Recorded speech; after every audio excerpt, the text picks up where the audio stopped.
नमस्कार, बहुत बहुत स्वागत है आप सभी का द डिबेट में। मैं ब्रजेश मिश्रा हूं। उत्तर प्रदेश में आज समाजवादी पार्टी ने अपना विजन डॉक्यूमेंट जारी कर दिया है। इस विजन डॉक्यूमेंट में अखिलेश यादव ने कई महत्वपूर्ण ऐलान किए हैं। हालांकि इसको उन्होंने घोषणा पत्र नहीं कहा क्योंकि वो सरकार बनाने नहीं जा रहे हैं, लेकिन उन्होंने अपना जो विजन डॉक्यूमेंट जारी किया है उसमें कई महत्वपूर्ण ऐलान किए हैं। सबका साथ सबका विकास के कंसेप्ट को अखिलेश भी आगे बढ़ाना चाहते हैं और उन्होंने ऐलान किया है कि अगर वो सत्ता में किसी पार्टी के साथ सम्मिलित होते हैं तो हर परिवार को प्रति माह 3,000 रुपये की पेंशन मिलेगी। शिक्षा पर यानी एजुकेशन पर 6% GDP का खर्च किया जाएगा। अहिर रेजिमेंट बनाने की भी बात उन्होंने अपने विजन डॉक्यूमेंट में कही है। इसके अलावा सभी हाथ को रोजगार देने का ऐलान भी उन्होंने अपने विजन डॉक्यूमेंट में किया है। अखिलेश यादव लैपटॉप बांट चुके हैं, लिहाजा उस स्कीम को वो अपने साथ जोड़ कर रखना चाहते हैं। सभी ज़रूरतमंद छात्र छात्राओं को लैपटॉप और टैबलेट भी बांटने का उन्होंने वायदा अपने विजन डॉक्यूमेंट में किया है। अखिलेश यादव का आज का जो विजन डॉक्यूमेंट है उस डॉक्यूमेंट पर कांग्रेस और दूसरी पार्टियों की क्या प्रतिक्रिया रही है और इस डॉक्यूमेंट को जारी करने से पहले क्या उन्होंने गठबंधन का विजन डॉक्यूमेंट क्यों नहीं आया, ये भी एक बड़ा प्रश्न उठता है। आज शिवपाल यादव ने भी अपना विजन डॉक्यूमेंट जारी किया है, लेकिन अखिलेश यादव का विजन डॉक्यूमेंट में कई चीज़ें बहुत स्पष्ट हैं। जिस तरह से शिक्षा, रोजगार, काम धंधा, लघु उद्योग को बढ़ावा देना, किसानों के लिए पूर्ण कर्ज माफी का भी उन्होंने वायदा अपने विजन डॉक्यूमेंट में किया है। तो किसान, छात्र, यूथ, नौकरी, शिक्षा और इंटरनल सिक्योरिटी, इन विषयों पर अखिलेश यादव ने अपने विजन डॉक्यूमेंट में फोकस किया है। क्या ये विजन डॉक्यूमेंट जनता के बीच क्लिक करेगा? क्या अखिलेश यादव के विजन डॉक्यूमेंट को उनके किए गए कामों के आधार पर जनता इवैल्यूएट करेगी? अखिलेश यादव का ये विजन डॉक्यूमेंट क्या कांग्रेस के उस घोषणा पत्र को जवाब दे पाएगा जो कांग्रेस ने जारी किया? 72,000 की स्कीम के काट में 3,000 रुपया प्रतिमाह जरूरतमंद परिवार के महिलाओं के खातों में देने का ऐलान अखिलेश यादव अपने विजन डॉक्यूमेंट में करते हैं। सवाल इस बात का है कि यह विजन डॉक्यूमेंट क्या उत्तर प्रदेश की ज़रूरतों को पूरा कर पाएगा? अखिलेश यादव इस विजन डॉक्यूमेंट के साथ मायावती का क्या विजन डॉक्यूमेंट है, ये कब सामने आएगा, ये भी एक प्रश्न उठता है। गठबंधन अपना संयुक्त घोषणा पत्र क्या जारी करेगा? इसकी उम्मीद मुश्किल है क्योंकि मायावती अपना कोई घोषणा पत्र जारी नहीं करती हैं, उनका बयान ही उनका घोषणा पत्र है। तो मायावती कभी भी घोषणा पत्र लागू करने पर या उसको वायदा करने पर बिलीव नहीं करती हैं। ऐसे में अखिलेश यादव सामाजिक न्याय से महापरिवर्तन लाने का जो उन्होंने वायदा आज किया है वो सामाजिक परिवर्तन क्या है? किस तरह के सामाजिक महापरिवर्तन की बात अखिलेश यादव करना चाहते हैं? क्या ये सामाजिक परिवर्तन बीजेपी को उत्तर प्रदेश से हराकर वो कर पाएंगे? ये महापरिवर्तन क्या जनता के बीच लागू हो पाएगा और वो किस प्रकार का महापरिवर्तन होगा? अगर आप उत्तर प्रदेश में Bharatiya Janata party, Samajwadi party, Bahujan Samaj party, राष्ट्रीय लोक दल के वोटों का आकलन करें तो आप ये पाएंगे कि गठबंधन को अगर सभी समीकरणों को मिला दिया जाए, सभी आंकड़ों को मिला दिया जाए तो ये गठबंधन उत्तर प्रदेश में भारतीय जनता पार्टी पर भारी पड़ता है। बीजेपी करीब 41% के आसपास है, तो ये लोग उससे कहीं ज़्यादा वोट शेयर पर खड़े हुए हैं। इन हालात में बीजेपी कैसे निपटेगी गठबंधन से? और जो गठबंधन और बीजेपी के बीच आमने सामने की फाइट है उसमें कांग्रेस की क्या भूमिका होगी? कांग्रेस का उत्तर प्रदेश में 6% का वोट शेयर है। ये 6% का वोट शेयर क्या कांग्रेस के लिए कोई बेनिफिशियरी होगा या कांग्रेस इस बार भी पहले की तरह वोट कटवा साबित होगी उत्तर प्रदेश में? तो अखिलेश के विजन डॉक्यूमेंट में जो उन्होंने सामाजिक न्याय से महापरिवर्तन करने का जो उन्होंने आगाज किया है, इसके मायने क्या है? जो विजन डॉक्यूमेंट जारी किया है वो विजन डॉक्यूमेंट क्या बीजेपी और कांग्रेस के घोषणा पत्र को टक्कर दे पाएगा? इतनी शिक्षा, रोजगार, इंफ्रास्ट्रक्चर डेवलपमेंट, इंटरनल सिक्योरिटी, लघु उद्योगों को मदद, किसानों के पूर्ण कर्ज माफी का जो वायदा अखिलेश यादव कर रहे हैं उसको कैसे पूरा कर पाएंगे? आज इसी विषय पर हम सब इस डिबेट में चर्चा करने के लिए जमा हुए हैं। तो आज की डिबेट में मैंने बहुत चुनिंदा मेहमानों को आमंत्रित किया हुआ है जिनके जरिए हम समझेंगे कि अखिलेश के इस विजन डॉक्यूमेंट के मायने क्या है। राकेश त्रिपाठी बीजेपी से हैं, अशोक सिंह कांग्रेस से हैं, रतन सेन सिंह समाजवादी पार्टी, अनिल दुबे राष्ट्रीय लोकदल, डीआर साहू राजनीतिक विश्लेषक हैं, मेरे साथ मौजूद हैं सिद्धार्थ कलहंस वरिष्ठ पत्रकार पीएसपीएल से, एसएम अशरफ, और थोड़ी देर में विक्रम उपाध्याय दिल्ली से ज्वाइन करेंगे, और वीरेंद्र सिंह हमारे bureau chief. Thank you so much, आप सबका बहुत शुक्रिया इस कार्यक्रम में मेरे साथ सम्मिलित होने के लिए। रतन सेन जी, इस कार्यक्रम की शुरुआत आपसे, क्योंकि आज आपका पार्टी का विजन डॉक्यूमेंट आया है। हम ये उम्मीद कर रहे थे कि आप एक संयुक्त घोषणा पत्र जारी करेंगे, लेकिन आज सिर्फ समाजवादी पार्टी का विजन डॉक्यूमेंट आया। जब राहुल गांधी 6,000 रुपया महीना और 72,000 साल का दे रहे हैं, तो कोई आपका 3,000 रुपया और साल के 36,000 क्यों लेगा? देखिए, यहाँ पर कोई ऐसा तो है नहीं कि करेक्ट बात सिद्धार्थ जी, किसी ने काउंटर लगा रखा है और कोई माल बेच रहा है कि कोई oh my god, Congress counter. No तो यहाँ पर ये मुद्दा ये नहीं है, मुद्दा समाजवादी पार्टी के विजन का है। हमारे नेता श्री अखिलेश यादव जी ने अपने 5 साल के कार्यकाल में उत्तर प्रदेश का जो रूपरेखा तैयार किया, जिस तरीके का डेवलपमेंट उन्होंने किया, नौजवानों के हाथ में काम दिया, उनके हाथ में आधुनिकता के लिए उनको लैपटॉप देने का काम किया। हमारा जो ये विजन डॉक्यूमेंट है, असल में उन्हीं गरीबों को, किसानों को, नौजवानों को, आप देखिएगा कि हम लोग, हमारे विजन डॉक्यूमेंट में एक सबसे बड़ी बात यह है कि हम 2.5 करोड़ से अधिक आमदनी पाने वाले लोगों से 2% ज़्यादा टैक्स लगा करके गरीबों के उत्थान में उसका उपयोग करने की बात करते हैं। हम उन नौजवानों के बारे में सोचते हैं जो गांव में बैठा हुआ है, बेरोजगार है और शिक्षा प्राप्त करने के लिए व्याकुल है, नौकरी पाने के लिए व्याकुल है। तीसरी बात, आप देखिएगा, मतलब ये जो आप पैसे बांटोगे मंथली, ये सब टैक्स लगा के बांटोगे, ये टैक्स किस पे आएगा? अपर मिडिल क्लास या हायर क्लास पे? उन्हीं पर टैक्स बर्डन आएगा। हायर क्लास, आपने अच्छे शब्द का प्रयोग किया सर। हायर क्लास जो 2.5 करोड़ से अधिक कमाता है, उससे 2% ज़्यादा टैक्स लेने की बात हमारे नेता ने करी है। और एक बहुत महत्वपूर्ण बात है कि हम समुदाय आधारित लोन देने पर विचार करेंगे। विचार क्या करेंगे? वो समुदाय आधारित लोन की व्यवस्था करेंगे, ताकि जो लोहार का काम करने वाला है, जो कुम्हार का काम करने वाला है, जो बढ़ई का काम करने वाला है, जो ईंट गारे का काम करने वाला मजदूर है, किसान है, जो पीट पीट करके हल बनाने का काम करता है, उसको किसी महाजन के सामने हाथ फैलाने की जरूरत न पड़े। हम उस तरीके का इंतजाम करेंगे ताकि किसानों को, गरीब को, मजदूर को आत्महत्या करने के लिए। तो आपको लगता है कि वोट फॉर महापरिवर्तन का जो कैंपेन आप लोगों ने आज से शुरू किया है, इसका ग्राउंड पर कोई इंपैक्ट आएगा? अब तो आप कह रहे हैं साहब आपको क्या वो अहिर रेजिमेंट भी चाहिए? नहीं, अहिर रेजिमेंट ये देश की मांग है। आप देख लीजिए कि जब रेजिमेंट्स की जो निर्माण हुआ था, उस समय में आज के समय में बहुत बड़ा परिवर्तन है। गांव का गरीब का लड़का दौड़ करके अपने शरीर सौष्ठव के आधार पर सेना में, सीआरपीएफ में, बीएसएफ में जा रहा है। अगर उसकी इच्छा है कि उसका भी एक रेजिमेंट हो जो पूरे देश में फैला हुआ है, वो पिछड़ों का प्रतिनिधित्व आप मुझे बताइए, अखिलेश यादव कहते हैं कि हम एजुकेशन, क्वालिटी एजुकेशन फ्री देंगे, जो आज उन्होंने विजन डॉक्यूमेंट जारी किया है। पैसे कहां से आएंगे इतने? साहब देखिए, जब उत्तर प्रदेश में सरकार थी, हर कोई मुफ्त बांट रहा है। भाई मुझे बताइए कि क्वालिटी एजुकेशन अखिलेश यादव देने को कह रहे हैं, बहुत अच्छी बात है, वेरी गुड जी। कैसे करेंगे? उसको मैं उदाहरण के साथ बता देना चाहता हूं। पिछली जो सरकार, भाई या तो कांग्रेस इंश्योर करे कि एचआरडी मिनिस्ट्री आपको मिलेगी। क्यों भाई सिद्धार्थ जी? मिनिस्ट्री से क्या तात्पर्य? अभी मुख्यमंत्री कौन होगा, प्रधानमंत्री कौन होगा? कांग्रेस का होगा कि हमारा होगा, कि हमारे किसी और जो क्षेत्रीय दल है उनका होगा? उस पर तो बात की बात होगी। एचआरडी मिनिस्ट्री जिसके पास भी होगी, हम लोग उन्हें अपना विजन डॉक्यूमेंट दिखाएंगे, उस पर बात करेंगे, उसको लागू करवाने का पूरा दबाव बनाएंगे।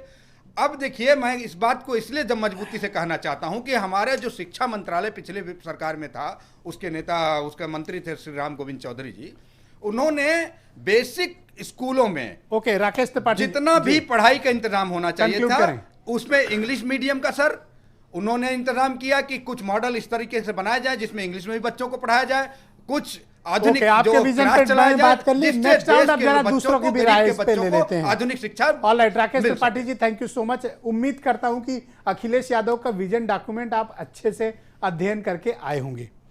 सामाजिक न्याय के जरिए वो महापरिवर्तन लाने की बात करते हैं।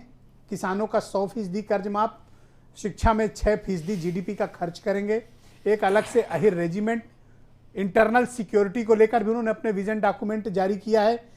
जब कांग्रेस, समाजवादी पार्टी, सब लोग अपना विजन डॉक्यूमेंट जारी कर रहे हैं, बीजेपी के घोषणा पत्र का अभी भी कोई अता पता नहीं है। नहीं, भारतीय जनता पार्टी घोषणा पत्र जिम्मेदारी पूर्वक लेकर के आएगी। उसमें कोई खोखले हवाई वादे और लॉलीपॉप नहीं होंगे। मैं इस बात को जिम्मेदारी से कह रहा हूं। देखिए, अखिलेश यादव जी ने जैसा आज अपना विजन डॉक्यूमेंट या घोषणा पत्र, कई सारे शब्द उन्होंने इस्तेमाल किए इसके लिए कि हमारा दृष्टि पत्र है, ये हमारी आकांक्षाएं हैं। वो वास्तविकता में कोई अप्रोप्रिएट शब्द इसके लिए, इस कागज के लिए खोज नहीं पा रहे थे कि इसको क्या कहा जाए। लेकिन जातिवाद के जहर से पूरा भरा हुआ है।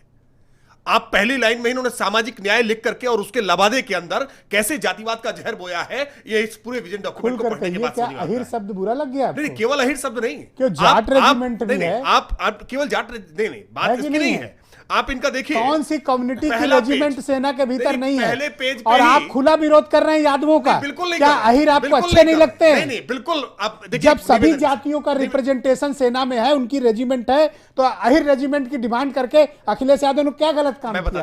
आप क्या अहीरों के विरोधी हैं? मैं स्पष्ट कर दे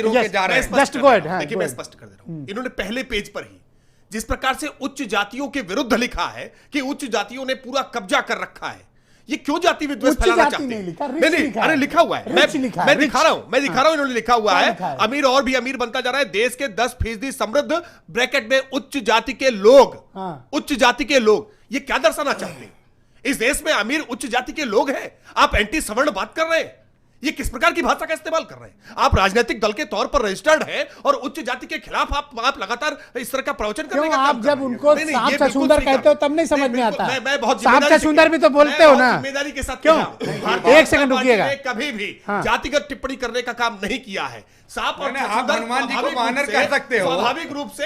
एक सेकंड रुकिएगा। एक दूसरे के दुश्मन है। हमने हमेशा जब भी कहा है, आपको एतराज है कि ये उच्च जाति की बात करते हैं, और कोई एतराज है आपको? इसके अलावा और अहीर रेजिमेंट आप चाहते हैं ना बने? नहीं, बिल्कुल। अगर आप कह रहे हैं सेना पर राजनीति नहीं होना चाहिए और सेना का जातीय आधार पर आप बीजेपी अहीर रेजिमेंट के खिलाफ है। Point to be noted, point to be noted. एक सवाल है, सर, आपके इस डिबेट में एक सवाल खड़ा होता है कि अभी राकेश जी कह रहे हैं जात के आधार पर अहीर रेजिमेंट नहीं बन सकता, तो राजपूत रेजिमेंट क्या है, गठबंधन में जाट रेजिमेंट क्या है? आपको क्या ये बात नहीं पता है कि भारत की सेना अपने गुरूर के साथ रहती है और जिस भी रेजिमेंट का वो प्रदेश के नाम पर है, बिहार रेजिमेंट, हर जाति वर्ग बिहार रेजिमेंट तक है, उस रेजिमेंट में होता है। वो जो राजपूत रेजिमेंट में सिर्फ राजपूत नहीं है, जो जाट रेजिमेंट है उसमें सिर्फ जाट नहीं है, तो अहीर रेजिमेंट में सिर्फ अहीर नहीं रहेंगे।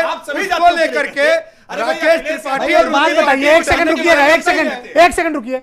अगर अहीर रेजिमेंट बन जाए तो भारतीय जनता पार्टी को क्या प्रॉब्लम है? आपने खुलकर आपत्ति। मेरी आपत्ति इस बात पर है कि अखिलेश यादव केवल एक जाति के बारे में क्यों कह रहे हैं? क्यों नहीं कहते कि पासी रेजिमेंट भी होनी चाहिए? क्यों नहीं कहते पर अखिलेश यादव तो ये भी कहते हैं कि 6% एजुकेशन में खर्च करेंगे जीडीपी का। वो अरे छोड़ दीजिए, 100% किसानों का माफ करेंगे। मैं बता दे रहा हूं एजुकेशन की क्या दशा अखिलेश जी ने कर रखी थी। उत्तर प्रदेश में नकल किस प्रकार से होती थी, पूरी उत्तर प्रदेश की शिक्षा व्यवस्था को चौपट करने का काम मुलायम सिंह यादव और अखिलेश यादव जी सैफाई कुनबे ने करने का काम तक नहीं बांट पा रहे हो, जूता मोजा स्वेटर तक नहीं दे पा रहे हो, मोजे तक नहीं दे पा रहे हो आप। 1,52,00,000 आप अपना भी तो देखो, स्कूल में टीचर तक भर्ती नहीं कर पा रहे हो। शिक्षा मित्रों का क्या हालत किया आपने, क्या हालत की आपने?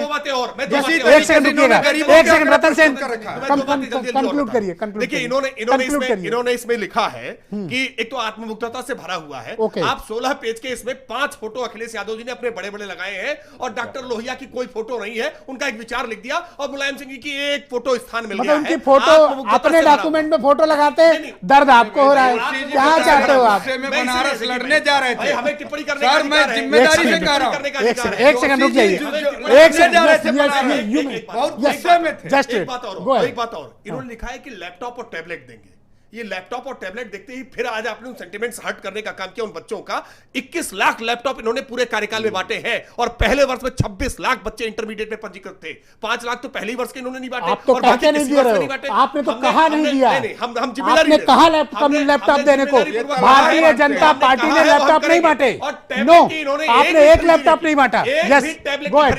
अखिलेश यादव ने आज अपना विजन डॉक्यूमेंट जारी किया, कुछ चीजें तो आपकी कॉपी की, लेकिन आप मुझे बताओ कि क्या उनके जो विजन डॉक्यूमेंट है उससे कोई महापरिवर्तन आएगा और कांग्रेस की राय क्या है? जी, सबसे पहले तो राकेश जी की जो घबराहट है, जो चेहरे पे घबराहट देखने को मिल रही है, और घबराहट किस बात की हो रही है। 2014 को भी याद कर लीजिए ना, 2014 में जो वायदे किए, आपने 2 करोड़ रोजगार की बात की थी, आपने किसानों की आय दुगनी की बात की थी, नोटबंदी पर आप चर्चा क्यों नहीं कर रहे हैं, महंगाई पे आप चर्चा क्यों नहीं कर रहे? नहीं, अब मैं उसी पे आ रहा हूँ ना, जवाब मैं उसी पे दे रहा हूँ।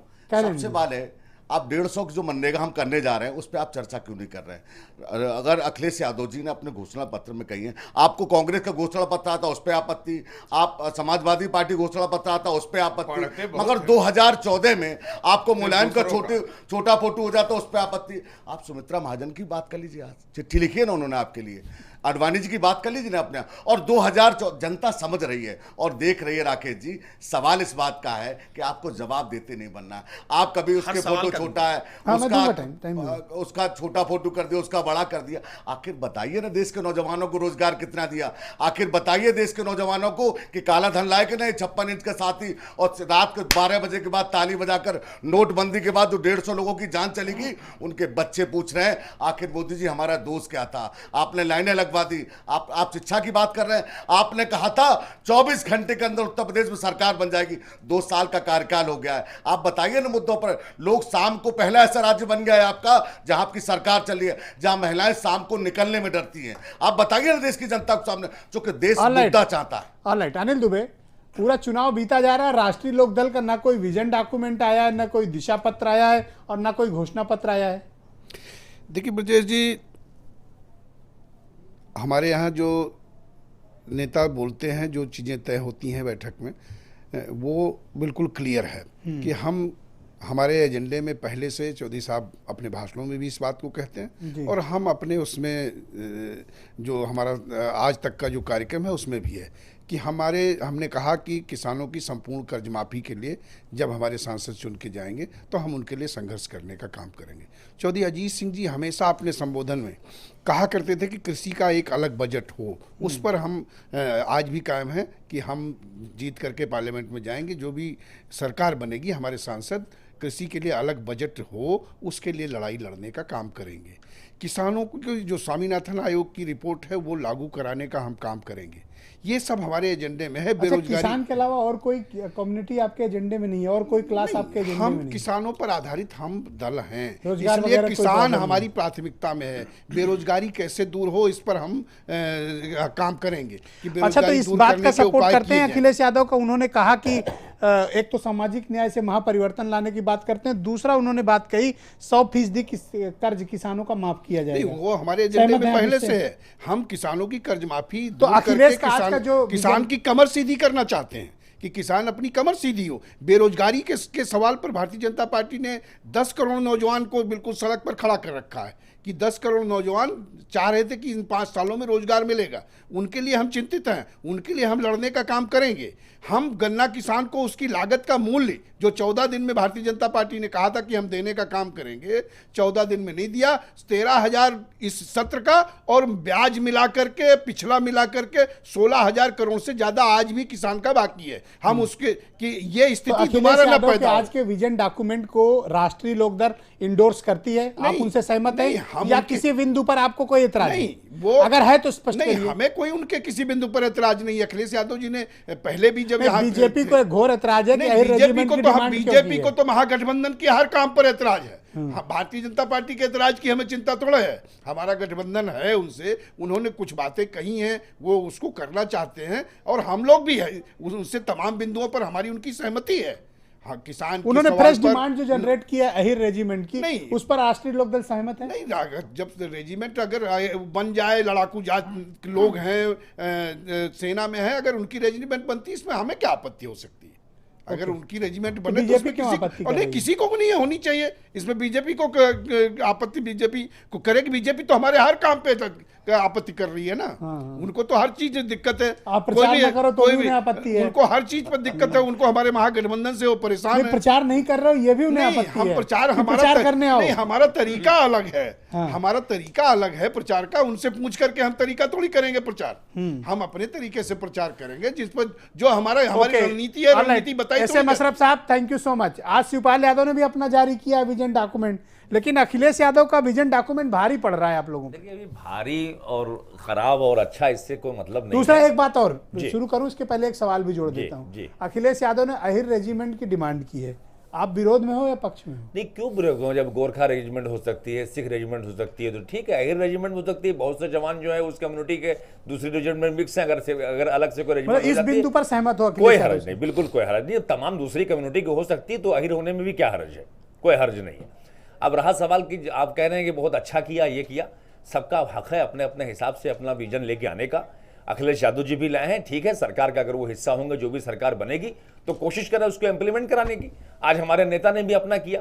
अब अपनी अपनी सब सोच होती है, अपने अपने हिसाब से क्या है आपके विजन डॉक्यूमेंट में? तो मुझे कोई ऐसी खास बात दिखी बहुत नहीं। खास चीजें, क्योंकि उन चीजों पे अखिलेश आप गौर यादव नहीं का करते। डॉक्यूमेंट भारी पड़ सबसे रहा है पहले आप पे। देखिए कि डंके की चोट पे जो समाजवादी पार्टी मुसलमानों और जो है यादवों के लेके बात करती थी, आज मुस्लिम्स के हिसाब से अगर आप उसमें गौर करके देखें तो समाजवादी की हिम्मत भी नहीं हुई। आर्टिकल 341 पे उस पर बात किया है, स्ट्रक्चर कमेटी पे बात किया है, मदरसे के जो है वो आधुनिकीकरण पे बात किया है, हज के ताल्लुक से बात किया है। इतने करने की हिम्मत भी समाजवादी की पैदा नहीं हुई है।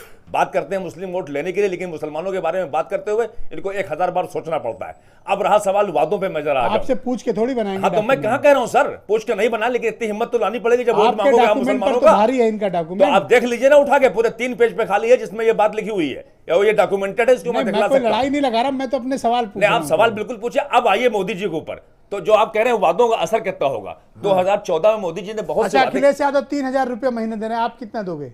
अब क्या देंगे? अभी 2000 मोदी जी दे रहे थे, अब ये जो है 3000 देने लगे, तो वो साल में दे रहे थे तो 3 बार। अखिलेश यादव 100% कर्जा माफ कर रहे हैं, शिवपाल यादव के पास क्या है? देखिए ऐसा है, जबान से कोई बताओ भी चीज, ना। जबान से कोई भी चीज करने में कोई हर्ज नहीं। क्या है आपके पास? अखिलेश यादव अहिर रेजिमेंट मांग कर रहे हैं, आप क्या मांग कर रहे हो? कुछ नहीं। मांग से क्या होता है? कांग्रेस के इतना बड़ा जो आखिर आया है, आप उस पर देखिए बहस करा रहे हैं। वो 72 6000 की बात करते तो क्या 6000 ज्यादा हो जाएगा? 3000 क्या? तब 6000 ऑलरेडी एक नेशनल पार्टी ने कर रखा है, जिसके चांसेस है या तो या उसकी लेड गवर्नमेंट बनेगी या उसकी सपोर्टेड गवर्नमेंट बनेगी। तो 6000 ही काफी है। अब 3000 की बातें तो बेमानी हो जाती है। जब कांग्रेस घास 3000 की तब बातें इतना सपोर्ट कर रहे हो तो थोड़ा पूछ 3000 लेगी की तो क्या बातें करोगे? बेमानी हो जाती हैं, आप समझिए। जब 6000 ऑलरेडी एक दूसरी पार्टी कह रही है। अब मैं जो बात कहना चाह रहा थोड़ा मेरी बात को पूरी हो जाने दीजिए। 2014 में नहीं, ये बहुत कोई से वादे, कंडीशन नहीं है कि सर जबरदस्ती आप कहेंगे। एक मिनट सर दे दें। हाँ, बोलें। 2014 में बहुत से वादे मोदी जी ने किए, लोगों ने समझा कि मोदी जी आएंगे देश की तकदीर बदल जाएगी। चाहे वो 15 लाख की बात हो, 2 करोड़ नौकरी की बात रही हो, गैस डीजल की प्राइसेस की बात रही हो, तो सवाल ये कि बाद में पता लगा सारी चीजें जुमला साबित हो गई। तो अब ट्रस्ट करने का सवाल पब्लिक का है। अगर ट्रस्ट कर लेगी जनता। सिद्धार्थ कलश जी, थैंक यू। आप मुझे बताइए कि अखिलेश यादव का आज का जो विजन डॉक्यूमेंट है, एक तो सामाजिक न्याय से महापरिवर्तन, ये क्या कंसेप्ट है? दूसरा, उन्होंने जो वायदे किए बड़े बड़े, क्या उन वायदों को जमीन पर उतारना उनके लिए आसान होगा? और दूसरा, ये हम तो एक्सपेक्ट कर रहे थे कि संयुक्त घोषणा पत्र आएगा। देखिए, बहन जी ने आज तक अपना घोषणा पत्र कभी जारी नहीं किया, और इसलिए पहले से ऐसा लग रहा था कि उनका कोई घोषणा पत्र नहीं होगा। समाजवादी पार्टी का अपना अलग ही घोषणा पत्र होगा। और आज जो घोषणा पत्र आया है, बार बार इसमें बात चल रही है, चूँकि अभी तक 2 महत्वपूर्ण पार्टियाँ, शिवपाल जी की पार्टी का भी आ गया है, कांग्रेस का आया है, तो जाहिर सी बात है जो भी घोषणा पत्र आएगा एक तुलना उससे कांग्रेस की जाती रही है, की जाएगी। तो मुझे लगता है ये अखिलेश यादव का जो घोषणा पत्र है, ये कहीं से कॉन्फ्लिक्टिंग नोड पे नहीं है कांग्रेस पार्टी के घोषणा पत्र से। जैसे वो शिक्षा पर जीडीपी का 6% खर्च होने की बात हो, जॉब्स के जो फेजेज में दिए जाने की बात हो, हालांकि इन्होंने थोड़ा कम बताया है, 5 लाख 1 लाख का वो किया है, कमोबेश यही कांग्रेस कर रही है। 3000 की जो बात है, 3000 6000 का प्रश्न नहीं है। प्रश्न ये है कि क्या हम कोई इनकम सपोर्ट सिस्टम स्टेट की ओर से, यानी राज्य की ओर से, सरकार की ओर से कोई इनकम सपोर्ट सिस्टम हम प्रोवाइड करेंगे गरीबों को अथवा नहीं। इसमें कांग्रेस पार्टी ने 6000 का वो किया है और इन्होंने 3000 का किया है, लेकिन कमोबेश दोनों इस बिंदु पर सहमत हैं कि गरीबों को एक इनकम सपोर्ट सिस्टम प्रोवाइड किया जाना चाहिए। जो वेल्थ टैक्स की बात है, जो न्याय है कांग्रेस पार्टी का, इसको इस न्याय योजना पर जिसने काम किया है, चाहे वो अभिजीत भट्टाचार्य या थॉमस पिकेटी या अंद्रेज या अमर सेन की भी बात कही जा रही है कि वो भी वर्कआउट किया है। वेल्थ टैक्स की बात उसमें भी हो रही है कि कैसे पैसा अरेंज किया जाएगा। तो ये मुझे ऐसा लगता है कि जो आज अखिलेश का डॉक्यूमेंट है, विजन डॉक्यूमेंट, घोषणा पत्र नाम देने से उन्होंने परहेज शायद इसलिए किया है क्योंकि हाँ, सरकार तो बना नहीं सकते बना नहीं क्योंकि जितनी सकते सीटों पर लड़ हैं, रहे तो हैं। वो एक तरीके से अच्छा, ये अहिर रेजिमेंट के पीछे कौन से सेंटिमेंट्स हैं? मेरे ख्याल से देखिए महार रेजिमेंट है दलितों का, हालांकि अब उसमें जो है वो रिप्रेजेंटेशन सभी का है। तो गुजरात रेजिमेंट की भी बात कही है, जहां अहिर का है, अगला शब्द जो है गुजरात रेजिमेंट का भी है। तो एक है जिसका अपना जो ओके, डीआर साहू साहब, क्या अखिलेश यादव का विजन डॉक्यूमेंट पढ़ने के बाद आज आपको लगता है कि भारतीय जनता पार्टी को इस विजन डॉक्यूमेंट के जरिए कड़ी चुनौती दे पाएंगे वो? देखिए सबसे महत्वपूर्ण बात है कि अभी तक जो एक महत्वपूर्ण राष्ट्रीय दल जो सरकार में है, करीब हफ्ते भर और चुनाव की पहला चरण का शुरू होना है, उनका अभी तक विजन डॉक्यूमेंट नहीं आना उनके लिए बहुत बड़ा सवाल है, क्योंकि उनका एक उसमें अगुवाई करना चाहिए, बल्कि वो सरकार में है तो उस तरह की घोषणा पत्र वो पहले ना देके अभी आखिरी में देना चाहते हैं। ये कहीं ना कहीं एक बहुत बड़ा सवाल खड़ा कर रहा है। दूसरी बात है, यदि आप देखेंगे कांग्रेस की जो एक ये रणनीति विचार तो है, हो सकती है, एक कांग्रेस ये रणनीति भी तो हो सकती है। रणनीति तो ये गलत रणनीति होगी, क्योंकि किसी व्यक्ति को, नागरिक को 6 दिन भी नहीं मिलेगा उसको पढ़ने के लिए, 5 दिन भी नहीं मिलेगा, तो Yes. कौन सी ऐसी You have घोषणा point, पत्र है? correct, you have point. तो ये घोषणा पत्र का मतलब क्या है? व्हाट इज द पर्पस, मतलब उसका उद्देश्य क्या है? कि मेरा तो कहना है कि सारे राजनीतिक दलों को चुनाव घोषणा होने के बाद इसी एक हफ्ते के अंदर उनको मैनिफेस्टो या घोषणा पत्र या जो भी डॉक्यूमेंट देना चाहिए, जिससे कि लोग इसको देखें। क्योंकि आप इधर कह रहे हैं कि शिक्षा बढ़ रही है, तार्किकता बढ़ रही है, टेक्नोलॉजी बढ़ रही है, डेवलपमेंट हो रही है, सब तार्किक समाज बढ़ अखिलेश रहा यादव के है, इस और घोषणा इधर देख पत्र को रहे आप हैं कैसे रेट कि करते हो? हाँ जी, कैसे रेट करते हो अखिलेश यादव की इस घोषणा पत्र? मैं तो कहता हूं कि अखिलेश जी की जो और शिवपाल जी की जो मैंने देखा या सुना, उसमें तो मैं बनता हूं कांग्रेस और इन सभी की सहयोगी दल की ये प्रतियोगितापूर्ण ढांचा नहीं है। ये जो डॉक्यूमेंट है ये सहयोगात्मक ढांचा है, और ये डॉक्यूमेंट सारे सबको दोनों आपस में मदद कर रहे हैं। और यदि इस तरह की चीज़ें हैं तो उत्तर प्रदेश में आपके विजन, आपके चैनल के माध्यम से बार बार कहता हूं, क्योंकि ये उत्तर प्रदेश ही तय करेगा कि सरकार कौन बनने जा रहे हैं। और साथ ही साथ ये आपको मैं बताना पर मैं सहमत हूं कि यूपी तय करेगा गवर्नमेंट कौन। बिल्कुल, और उसके साथ साथ मैं ये बताना चाहता हूं, जो आज की तारीख में जो राजनीतिक दलों में जो ब्रांडिंग और ये जो कॉर्पोरेट पॉलिटिक्स हो रहा है, ये कॉर्पोरेट ब्रांडिंग में कहीं ना कहीं हमको लगता है कि जो विक्रम उपाध्याय जी, ऑलराइट, दिल्ली स्टूडियो से विक्रम उपाध्याय भी मुझे ज्वाइन कर रहे हैं। थैंक यू उपाध्याय जी, आपने कार्यक्रम को ज्वाइन किया। मैं आपसे समझना चाहता हूं कि उम्मीद ये करता हूं कि आपने अखिलेश यादव का विजन डॉक्यूमेंट आज स्टडी कर लिया होगा। मैं एक तो उस पर आपकी प्रतिक्रिया जानना चाहता हूं, कांग्रेस ने जो अपना घोषणा पत्र जारी किया उससे कंपैरिजन समझना चाहता हूं। तीसरा सवाल यह है कि भारतीय जनता पार्टी अपने घोषणा पत्र पर इतना विलंब क्यों कर रही? मैं बारी बारी से तीनों बात बताता हूं आपको। सबसे पहले मैं देखता हूं राहुल गांधी जब अगर उन्होंने जो घोषणा पत्र जारी किया तो आपने देखा होगा प्रेस कॉन्फ्रेंस के दौरान एक एक करके सबको बुलाया गया। तो मैंने चिदम्बरम को बहुत ध्यान से देखा, क्योंकि उन्होंने कहा कि चिदम्बरम की देख रेख में ये घोषणा पत्र बना है। चिदम्बरम जी ने 3 बातें कही। पहला कहा बेरोजगारी, दूसरा कहा उसने वेल्थ क्रिएशन, वेल्थ डिस्ट्रीब्यूशन, और तीसरा उनके हिसाब से सबसे बड़ी समस्या है मुंबई में महिलाओं की सुरक्षा। जो आपका मैनिफेस्टो कमेटी का चेयरमैन है वो न्याय योजना का नाम नहीं लेता है। अगर उसका समय आता है तो आप ये समझ सकते हैं कि कांग्रेस की घोषणा पत्र में कितना दम है। जब व्यक्ति जिसको कहते हैं कि हमने चेयरमैन बनाया है वो न्याय स्कीम का नाम तक नहीं लेता, इसका मतलब वो डुएबल नहीं है। कांग्रेस पहले दिन से जानती है कि डुएबल नहीं है वो। जहाँ तक बात है अखिलेश जी की, तो अखिलेश जी, मायावती जी, बाकी देश के बहुत छोटे छोटे दल हैं, उनको ये मालूम है कि हमारी भूमिका इस सरकार में 2019 के किसी भी सरकार के बनाने या बिगाड़ने में उनकी भूमिका नहीं है।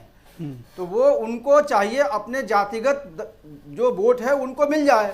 तो इसलिए उनके घोषणा पत्र में आप देखते हैं कि भाई यादव जो है वो कोई ऐसा रेजिमेंट बन जाए जहां उनको ये जो उनका अपना जो यादव मुस्लिम कम्युनिटी उनको मानते हैं कि मेरा वोटर है ये, वो किसी तरह से उसको समझाने की कोशिश करते हैं कि भैया हमें वोट दे देना ताकि हमारी भी कुछ स्थिति ठीक रहे। तीसरी बात ये बीजेपी और बसपा के सांसदों का सरकार बनाने और बिगाड़ने में कोई भूमिका नहीं होगी। मान्यवर, आपने अभी एक शब्द का प्रयोग किया कि उनके सरकार बनाने बिगाड़ने में कोई योगदान नहीं रहेगा। ये सवाल है मेरा कि जितने भी मेरे एक सांसद भी अगर जीत के आएंगे तो क्या उनका सरकार बनाने बिगाड़ने में कोई योगदान नहीं होगा? नहीं, वैसे ही जैसे बसपा का था। एक मिनट रुके, सवाल जरा उनकी आवश्यकता नहीं पड़ेगी, है वो उनकी आवश्यकता नहीं पत्रकार, उनसे मेरा सवाल है कि आपने इतना बड़ी बात कर दी कि सपा बसपा के सांसदों का सरकार बनाने बिगाड़ने में कोई योगदान नहीं होगा। इस सवाल को मैं आपका गला क्यों पकड़ रहे हो? ब्रजेश जी के इस चैनल पर पूछना चाहता हूं। बता रहा हूं। अरे उनका गला मत पकड़ो, बोलने दो। विश्लेषक हैं, अगर सपा के हैं तो आप देखना इस चुनाव में सबसे ज्यादा अगर दुर्गत किसी की होनी है तो सपा की होनी है। क्यों ऐसा? वो बात अलग है, वो आपका अपना नजरिया है और किसी के नजरिए पे हम नहीं जा सकते, लेकिन संवैधानिक अधिकारों पर आप सवाल खड़ा करेंगे तो हम ऑलराइट अभी लड़ने का समय नहीं है, होगी हम देख लेंगे, लेकिन आप ये नहीं एक बात बताओ विक्रम, हमारे सांसदों का सरकार बनाने बिगाड़ने में कोई योगदान नहीं। ऑलराइट वीरेंद्र सिंह हमें ज्वाइन कर चुके हैं। वीरेंद्र, मैं आपसे समझना चाहता हूं, आज अखिलेश यादव के घोषणा पत्र पर क्या प्रतिक्रिया आपको सुनने को मिली और उनका इस विजन डॉक्यूमेंट का क्या इंपैक्ट उत्तर प्रदेश की राजनीति में पड़ेगा? वीरेंद्र जी। देखिए, अखिलेश यादव ये जानते हैं कि वो केंद्र में सरकार नहीं बनाने जा रहे हैं, तो उन्होंने अपना घोषणा पत्र उसको ना कह के हम उसको विजन डॉक्यूमेंट इसलिए कहते हैं क्योंकि वो अगर उनको कहीं मौका मिलता है तो वो इस तरह की चीज़ें लागू करेंगे। अब उनके नेतृत्व में अगर सरकार बनती तो सीधे सीधे उसकी घोषणा भी कर सकते थे। देखिए, विकास के मुद्दे पर, बेरोजगारी के मुद्दे पर और तमाम समाज में जो गरीबी है, शिक्षा है, किसान के लिए तमाम सारी बातों पर ये चीज़ें, ये घोषणा पत्र, ये विजन डॉक्यूमेंट हैं। कांग्रेस का भी है। कांग्रेस का तो 72,000 रुपये वाला बड़ा मास्टर स्ट्रोक माना जा रहा है और कह रहे हैं कि 22 लाख नौकरी जो खाली पद है तुरंत भरेंगे। लेकिन बीजेपी का भी कोई घोषणा पत्र नहीं आया। बीजेपी का घोषणा पत्र क्यों नहीं आया, ये अभी बात आ रही थी और राकेश जी बताएं कब तक आएगा। लेकिन ये जरूर है, अडवाणी जी का ब्लॉग रोज आ रहा है और पिछले 2 दिन से आज सुमित्रा महाजन का भी आ गया। तो बीजेपी की पास उपलब्धियों का अगर पिटारा है पिछले 5 साल के, तो वो खोल दे जनता के सामने और लोगों से कहे कि इन चीज़ों पर वोट दीजिए और बताइए कि हिंदुस्तान में डॉलर आज 70 रुपया नहीं 35 रुपये का हो गया है। और बताइए प्लेटफार्म टिकट आज 10 रुपये का नहीं 1 रुपये का हो गया है। तमाम सारी चीज़ें हैं। बेरोजगारी में नौकरी की जो संख्याएं पूछी जाती है, कोई एक आंकड़ा रख दे, जनता जानना चाहती है, प्रदेश जानना चाहता है। अब दूसरा एक चक्कर ये फंस रहा है कि बीजेपी रैली कर रही है और गठबंधन वाले निकल नहीं रहे, ये भी परेशान है। नहीं, बीजेपी का ये तनाव भी है कि ये निकल क्यों नहीं रहे हैं। हाँ, और ये बोल कुछ क्यों नहीं रहे हैं और हम उस पर फिर करें अपना काम। रोज दरवाजे के बाहर आके गुस्सा होकर ये लोग जाते हैं और वो लोग अंदर से निकल ही नहीं रहे हैं। तो ये भी एक समस्या है। देखिए, दिन भर गाली गलौज दरवाजे में कर रहे हैं, अंदर से कुंडी नहीं खुल रही।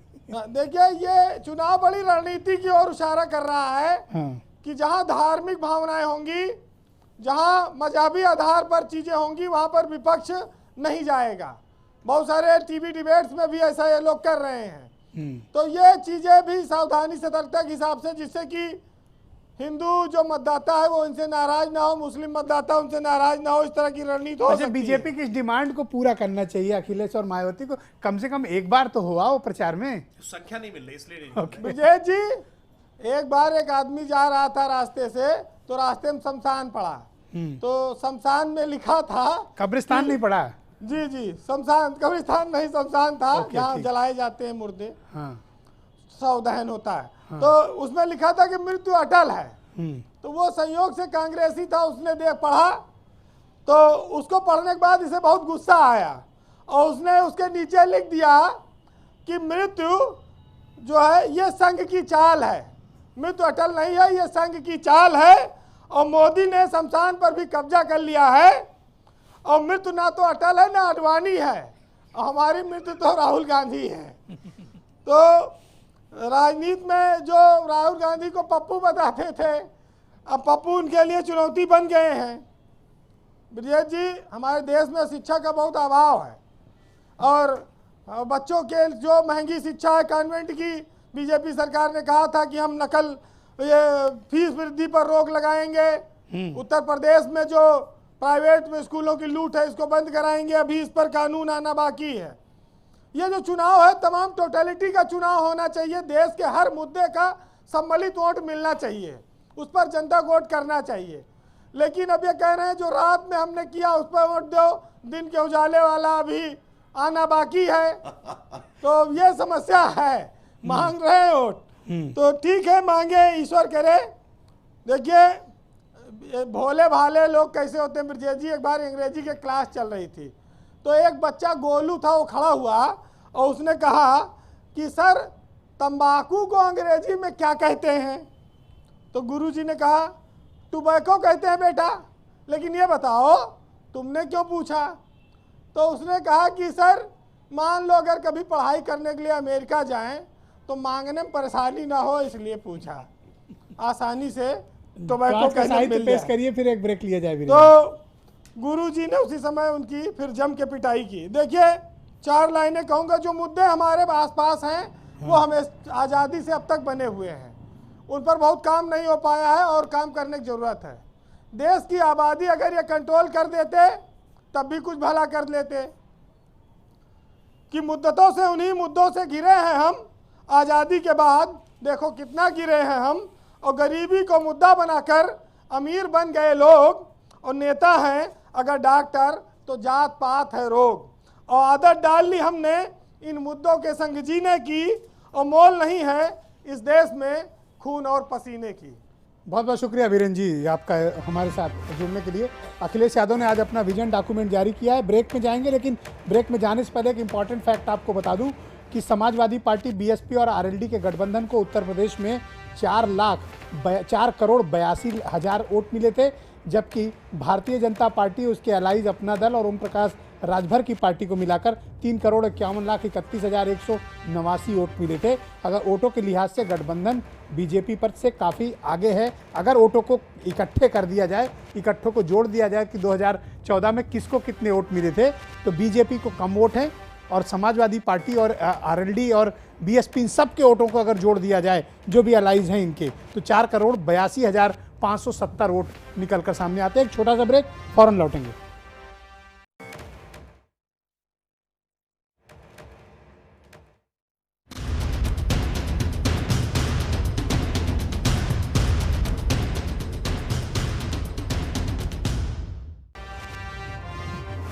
ब्रेक के जाने से पहले मैंने आपको गठबंधन और भारतीय जनता पार्टी के वोटों का आंकड़ा दिया था, लेकिन जो गठबंधन का वोटों का आंकड़ा है उसमें कांग्रेस के वोट भी सम्मिलित हैं।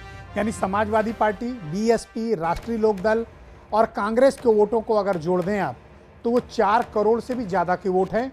और भारतीय जनता पार्टी, अपना दल, राजभर की पार्टी को जोड़ दें तो तकरीबन 3 करोड़ 83 लाख के आसपास के वोट निकलकर सामने आते हैं। यानी जब सबके वोट जुड़ेंगे तब भारतीय जनता पार्टी के वोट पर वो भारी पड़ेंगे।